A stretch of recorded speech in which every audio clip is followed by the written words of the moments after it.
La maison hantée. Descendre l'échelle.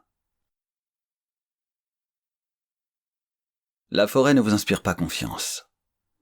Elle ressemble à toutes ces sombres forêts des histoires de votre enfance, celles qui font peur. Et vous avez peur, terriblement peur. Vous vous retournez et voyez la maison étendre son ombre sur vous, comme si elle voulait vous engloutir. Vous courez vers le trou et l'échelle. Prenez appui sur les premiers barreaux. Éclairez en contrebas. Jetez un regard furtif vers la demeure au sinistre visage. Et descendez. Dès que vous avez pénétré entièrement dans le trou, le silence vous englobe. Il n'est pas étouffant, ni oppressant comme vous auriez pu vous y attendre. Non, il est mystérieux. Non, mieux que ça. Il est mystique. Vous descendez encore, puis vous touchez le sol. C'est un sol pavé. Vous êtes au fond d'un trou circulaire, et seul un tunnel avec au fond une porte en bois s'offre à vous. Elle ressemble à n'importe quelle porte en bois, avec une poignée en laiton noircie par le temps. Vous vous en approchez, posez votre main dessus et, après un moment d'hésitation, vous abaissez la poignée et ouvrez la porte. Derrière, vous entrez dans une pièce rectangulaire, dont le mur de gauche est recouvert de centaines d'entailles, comme si on avait tenté d'y percer un trou à l'aide d'une pioche, mais sans jamais y parvenir.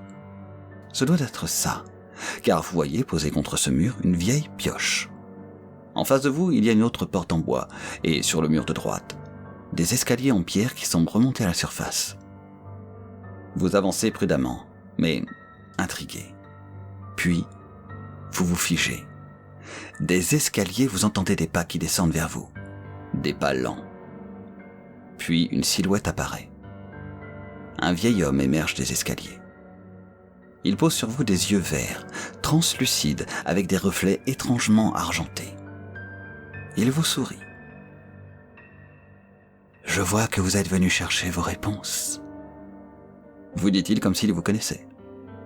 Après un instant de perplexité, vous lui demandez de quelle réponse il parle. Celles qui, nuit après nuit, vous rongent. Celles qui vous ont mené jusqu'ici. Vous savez d'où vous venez. Vous connaissez cette vie. Ce chemin qui jour après jour vous meurtrit un peu plus. Vous êtes ici pour ça. Pour changer tout cela et pour trouver vos réponses. Elles sont là, derrière ce mur. Il vous indique la pioche de la main. Bien sûr, continue-t-il, vous pouvez refuser ce cadeau et passer votre chemin en empruntant cette porte qui vous mènera vers un futur incertain. Ou alors retourner en arrière.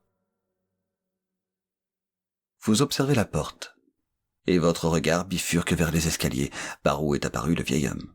Oh! Je vous déconseille ces escaliers. C'est un passage qui ne mène nulle part. C'est un passage interdit. Vous froncez des sourcils devant les propositions et avertissements de cet homme étrange, qui, de toute évidence, est le propriétaire des lieux. Vous regardez le mur, et ses multiples entailles, et vous vous dites que vous n'êtes pas la première personne à être entrée ici, et que, malgré les efforts de ceux avant vous, le mur est toujours debout. C'est comme une sorte de test, ou de piège, peut-être. Vous n'êtes pas sûr de savoir ce que vous voulez faire. Tout est tellement si étrange. Il vous dit que vous trouverez vos réponses derrière ce mur, mais de quelle réponse parle-t-il ? Il vous met aussi en garde de ne pas monter les escaliers. Quant à la porte, il ne vous parle que d'un futur incertain. Qu'allez-vous faire ? Prendre les escaliers interdits, ouvrir la porte à la droite de l'homme, ou vous armer de la pioche et tenter de vous frayer un passage vers vos réponses.